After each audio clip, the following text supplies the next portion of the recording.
Fatty లివర్లో 2 రకాలు ఉంటాయి. ఒకటి ఆల్కహాల్ బాగా ట్యాక్స్‌లు కట్టి తెచ్చుకునేది alcoholic fatty liver. 2 non alcoholic fatty liver alcoholic కానాళ్ళకి వచ్చేది. ఈ రెండో కేటగిరీ గురించి మనం ఎక్కువ మాట్లాడేది. ఇది చాలామందిలో కామన్. అయితే దీన్ని చాలామంది తెలియక ఏమనుకుంటారంటే ఫ్యాట్ బాగా తింటే అదేదో లివర్లో స్టోర్ అయ్యి ఫ్యాట్ వస్తుంది అనుకుంటారు. వాస్తవం దానికి పచ్చి విరుద్ధం. నిజానికి జరిగేది ఏంటంటే మీరు ఎప్పుడైతే కొలెస్ట్రాల్ అనే బూచి వచ్చిన తర్వాత ఫ్యాట్ అంటే భయపడి ఆహారంలో నెయ్యి వేసుకుంటాం లేదా శాచురేటెడ్ ఫ్యాట్లు మీరు ఎప్పుడైతే మానేశారో మన శరీరానికి ఎసెన్షియల్ ఫ్యాటీ యాసిడ్స్ కరెక్ట్గా దొరకట్లేదు ఆహారం నుంచి. ఆ పరిస్థితుల్లో ఏం చేస్తుందంటే లివరు ప్రొటెక్టివ్ మెకానిజంలో భాగంగా మీ అందరికీ తెలుసు ఫ్యాట్ సాల్బుల్ విటమిన్లు అయినా ఏడీఈకేల్ని దాస్తుంది. అదే రకంగా శరీరంలో కూడా ఇప్పుడు మన గ్లూకోజ్ ఇప్పుడు మనం మాట్లాడుతున్నాం ఎనర్జీ కోసం ఇన్స్టెంట్ ఎనర్జీ కోసం కావాల్సిన గ్లూకోజ్ను కూడా గ్లైకోజన్ అనే రిజర్వ్లో దాస్తుంది. అందులో భాగంగానే శరీరానికి ఫ్యాటీ యాసిడ్స్ ఎసెన్షియల్ కాబట్టి అది ఆహారం ద్వారా అందని పరిస్థితి ఉన్నప్పుడు ఏం చేస్తుందంటే ఏ మాత్రం దొరికినా అది లివర్లో స్టోర్ చేయడం మొదలు పెడుతుంది. వచ్చిన ఫ్యాట్ వచ్చినట్టు భవిష్యత్ అవసరాలు దృష్టిలో పెట్టి స్టోర్ చేస్తుంది. అలా స్టోర్ చేసింది ఆ ఫ్యాట్ బరువు మొత్తం లివర్ బరువులో 5% కంటే ఎక్కువ ఉంటే దాన్ని మనం ఫ్యాట్ లివర్ అనొచ్చు. దీంట్లో గ్రేడ్లు 1, 2, 3 గ్రేడ్లు ఉంటాయి. నార్మల్గా 10, 12 అంటే డిపెండ్స్ ఆన్ ల్యాబ్ని బట్టి 10 నుంచో 12 నుంచి ఉంటే నార్మల్ అనవచ్చు. కానీ ఆ తర్వాత కనుకుంటే గ్రేడ్ 1 నుంచి గ్రేడ్ 3 వరకు అంటే కొంతమందికి 20 సెంటీమీటర్ల వరకు అంతకంటే ఎక్కువ కూడా ఉంటుంది. ఇట్ డిపెండ్స్, అదైతే 3 అనుకోవచ్చు. ఇలా 1, 2, 3 గ్రేడ్లు ఉంటాయి. మోడర్న్ మెడిసిన్లో ఏమవుతుందంటే ఈ ఫ్యాట్ లివర్ గురించి సరిగ్గా అర్థం చేసుకోకపోవడం వలన వాళ్ళు ఉన్న ఫ్యాట్ కూడా మానిపిస్తారు. మానిపించినప్పుడు ఆ ఫ్యాటీ లివర్ విపరీతంగా పెరుగుతుంది. ఇది ఎలాంటిదంటే హైదరాబాద్లో 24 అవర్స్ వాటర్ వస్తున్నాయి అనుకోండి. ఇప్పుడు సడన్గా గవర్నమెంట్ అనౌన్స్ చేస్తుంది ఇక్కడ నుంచి 2 గంటల పాటే వాటర్ వస్తుందని చెప్తుంది. అప్పుడు మనం ఏం చేస్తాం, అప్పటికప్పుడు లేని టబ్బుల్ని కొత్తగా టబ్బులు కొని స్టోర్ చేయడం మొదలు పెడతాం. ఎందుకంటే డెఫిసిట్ వచ్చింది కాబట్టి. మళ్ళీ గవర్నమెంట్ చెబుతుంది 2 గంటలు కూడా కాదు అరగంటే వస్తుందని. అప్పుడు ఏం చేస్తాం, టబ్బులు ఇంకా పెంచుతాం. అంటే ఎంత డెఫిసిట్ ఉంటే అంత పెంచుతాం. ఇప్పుడు మళ్ళీ 1 నెల తర్వాత గవర్నమెంట్ అనౌన్స్ చేస్తుంది ఇక నుంచి 24 అవర్స్ వస్తే నో ప్రాబ్లం అని. అప్పుడు ఏం చేస్తాం, మనం ఆ టబ్బులన్నీ తీసేస్తాం కదా. అంటే డెఫిసిట్ ఉంటే దాస్తాం, లేదంటే లేదు. హ్యూమన్లో ఎలా జరిగిందో లివర్ కూడా అలాంటి లాజిక్తోనే వర్క్ చేస్తుంది. మీరు ఎప్పుడైతే ఫ్యాట్ ఎవరో అది ఫ్యాట్ దాయటం మొదలు పెడుతుంది. మీరు ఎప్పుడైతే ఫ్యాట్ని ఇంకా డెఫిసిట్ ఇస్తే అది ఇంకా దాయటం మొదలు పెడుతుంది. మీరు ఎప్పుడైతే ఫుల్గా ఫ్యాట్ ఇవ్వడం మొదలు పెట్టారో దానికి దాయాల్సిన పనే ఉంది. మీరు శుభ్రంగా ఫ్యాట్ అందిస్తున్నారు, రెగ్యులర్ ఆహారంలో ఫ్యాట్ అంత అయింది, స్టోరేజ్ని అంతా తీసి అవతల పారేస్తుంది. సింపుల్. ఫ్యాటీ లివర్ తగ్గడానికి అత్యుత్తమ పరిష్కారం వీఆర్కే డైట్. ఏ మందులు ఏ ప్రొసీజర్ అవసరం లేదు. ఫ్యాటీ లివర్ దానంతరం అది హాని చేయదు, కానీ ఎక్కువ మందిలో హాని చేయదు. కానీ కొంతమందిలో అది కొంచెం ముదిరినట్టయి అటు నుంచి ఆ తర్వాత సిరోసిస్ స్టేజ్కి వెళ్ళటం, ఆ తర్వాత ఇలాంటివి కూడా కొంతమందిలో జరుగుతాయి. కాబట్టి ఫ్యాటీ లివర్ అనేది ఒక అనీజీ ఇష్యూ. అంటే పెద్ద డైరెక్ట్ ఎఫెక్ట్ మన మీద చూపించకపోయినప్పటికీ అది చాలామందిలో ఉండే కామన్ అయినప్పటికీ దాని సింపుల్ మార్గం మీ చేతిలో ఉండే ఫ్యాట్ని పెంచుకోవాలి, కార్బోహైడ్రేట్ని తగ్గించాలి. హై గ్లైసెమిక్ ఇండెక్స్ కార్బోహైడ్రేట్ని తగ్గించడం, ఫ్యాట్ని కనుక బాగా పెంచుకుంటే డైట్ చేసినా చేయకపోయినా తగ్గుతుంది.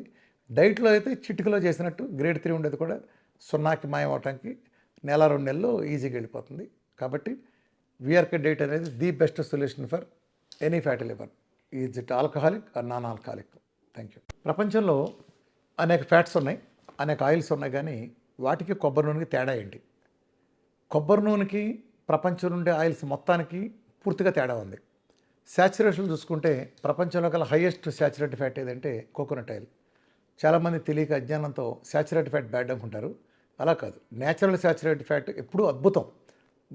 మానవాళికి ప్రకృతి ఇచ్చిన అద్భుతమైన వరం నేచురల్ శాచురేటెడ్ ఫ్యాట్.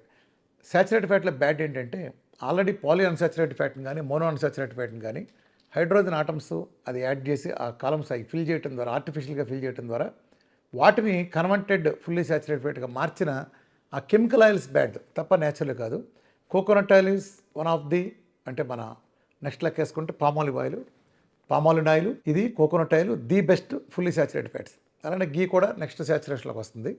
నా డైట్లో నేను శాచురేషన్లో హైయెస్ట్ ఉండే చూసుకునేస్తాను.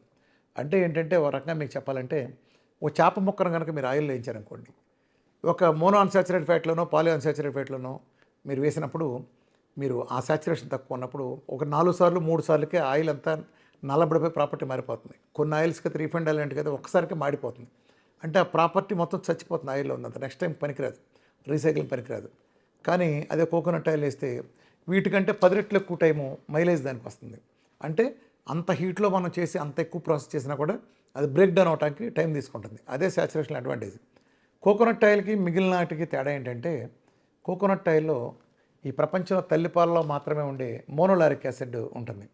ఈవెన్ తల్లిపాలలో ఉండే మోనోలారిక్ యాసిడ్ ఒక శిశువు కొత్తగా జన్మించినప్పుడు ఆ శిశువుకి ఒంట్లో అప్పటికి ఆ పుట్టే రోజుకి ఇమ్యూనిటీ సిస్టమ్ మొత్తం డెవలప్ కాదు. థైమస్ గ్లాండ్ కానీ లింఫాటిక్ సిస్టమ్ కానీ అట్లనే ప్యాంక్రాస్ లాంటి కొన్ని వ్యవస్థలు కూడా పూర్తిగా ఫామ్ కావు. అది ఓవర్ ఎ పీరియడ్ అంటే పుట్టిన తర్వాత కొంతకాలానికి అది డెవలప్ అయ్యే వ్యవస్థ ఉంటుంది. సో ఆ ప్రాసెస్లో ఏంటంటే మరి ఆ పిల్లడికి ఇమ్యూనిటీ తయారు కానప్పుడు వెంటనే పుట్టిన వెంటనే రక్షణ కల్పించడానికి ఉండే మార్గమే తల్లిపాలల్లో ఉండే మోనోలారిక్ యాసిడ్. ఇది అందులో ఉండే ఫ్యాటీ యాసిడ్స్లో 3% ఉంటుంది. అదే ప్రకృతి మనకిచ్చిన coconut oil, original natural coconut oil. మార్కెట్లో దొరికే తలకు రాసుకునేవి ఒరిజినల్ ఆయిల్ వీటిలో కాదు. ఒరిజినల్ కోకోనట్ ఆయిల్లో ఇది 50% కంటే ఎక్కువగా మోనోలారిక్ యాసిడ్ ఉంటుంది. సో అంటే తల్లిపాలకు ఉండే ప్రాధాన్యత దానికే ఉంది. ఈవెన్ మీరు హిందూ రిలీజియన్ కల్చర్ల ప్రకారం చూసుకున్నా కూడా మనిషిని దేవుడికి ఏదైనా వస్తే కొబ్బరికాయ కొట్టమన్నారు. ఎందుకని ఇన్ని కాయలుంటే కొబ్బరికాయ ఎందుకు చెప్పారు? కొబ్బరి ఒక అద్భుతమైన ఔషధం కాబట్టి, ప్రజలకు ఆరోగ్యాన్ని తీవ్ర మేలు చేస్తుంది. ఔషధం పేరు చెబితే తినరు కాబట్టి వీళ్ళు ఏం చేస్తారంటే కొబ్బరిని దేవుడిని కొట్టమంటే దేవుడు ఎట్టకు తిండు కదా, తిన్నప్పుడు మనకే వస్తాయి కదా కొబ్బరి చెప్పలో. కూర వండుకునో కొబ్బరిలో చేసుకునో తురుముకునో ఒట్టిదినో ఏదో తంటాలు పడి వాడే చేస్తారు కదా, అలా మేలు చేస్తుందని పెట్టారు. కొబ్బరికి ఏ రకంగా చూసుకుని అద్భుతమైంది. దాంట్లో ఉండే మోనోలారిక్ యాసిడ్ ఏంటంటే ఒక అద్భుతమైన విశేషం. ఇది మనం ఏదో ఎంటర్ చేసే ప్యాథోజన్స్, అది వైరస్లు కానీ బ్యాక్టీరియాలు కానీ ప్రపంచంలో ఎవరు లేనంత అద్భుతమైన పద్ధతులు చంపుతుంది. ఉదాహరణకు మీరు బ్యాక్టీరియా చంపాలనుకోండి, మీరు యాంటీబయాటిక్స్ వాడతారు. అదేం చేస్తుందంటే చెడునే చంపదు, చెడుతో ఎంత చంపుతో మంచిని మొత్తం కూడా తుడిచిపెట్టి అవతల పారేస్తుంది. అంటే ఇది అది లేదు. ఒక యుద్ధంలో 2 సైన్యాలు కొట్టుకునే అనుభవం వేసామనుకోండి, ఒక పార్టీ కాదు కదా అందరూ చచ్చిపోతారు కదా. ఆ టైప్లోనే యాంటీబయాటిక్స్ అంత విధ్వంసం సృష్టించి కనీసం ఆ పేషెంట్ని ఒక 6 నెలల పాటు కోలుకోకుండా చేస్తాయి, గట్ మైక్రోబ్ దెబ్బతీసి. కానీ కోకోనట్ ఆయిల్ ఏం చేస్తుందంటే ఈ ఇన్వాడర్ బ్యాక్టీరియాలకు ఈ వైరస్లకు వాటికి ఏంటంటే నెత్తి మీద ఒక హెల్మెట్ లాగా ఒక లిపిడ్ లేయర్ ఉంటుంది. ఇది మామూలు మంచి బ్యాక్టీరియాకు ఉండదు, గట్ బ్యాక్టీరియాలు.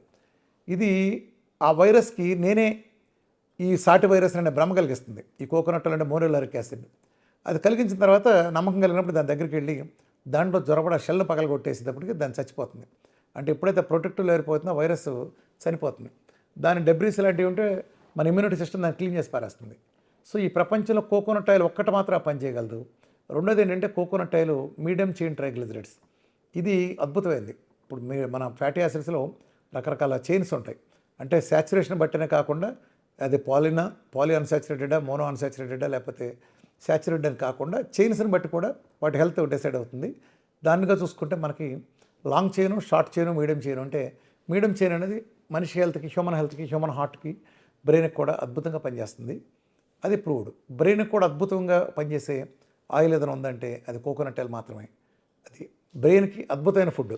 అట్లానే ఇందులో ఉండే మెయింటైన్ చెడ్ రెగ్యులర్స్ కారణంగా మనకి సెబాషియస్ గ్లాండ్స్ మన చర్మాన్ని, మన వెంట్రుకల్ని లేదా చర్మాన్ని కాపాడుతూ ఉండే సెబాషియస్ గ్లాండ్స్ ఉండే సేబమ్ అనే కెమికల్ కూడా మెయింటైన్ చెడ్ రెగ్యులర్స్ అవడంతో కోకోనట్ ఆయిల్ అప్లై చేసుకున్నా లేదా ఇన్సైడ్ నుంచి ఇచ్చినా కూడా ఆ సేబమ్ ఆయిల్ కూడా కరెక్ట్గా హై క్వాలిటీలో ఉంటాం.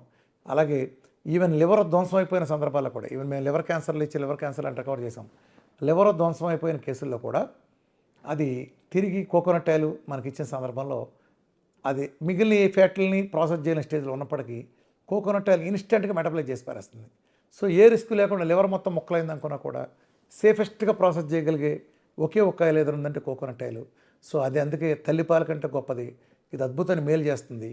నా డైట్లో ఇంత అద్భుతమైన ప్రపంచం నివ్వెరపోయే ఇన్ని ఘన విజయాలు మెరకలు జరగటానికి ప్రధాన కారణం original coconut oil. Coconut oil అంటే ఏ చెత్త ఆయిల్ పడితే ఆ చెత్త ఆయిల్ కాదు, ఒరిజినల్ లాంటివి కాదు.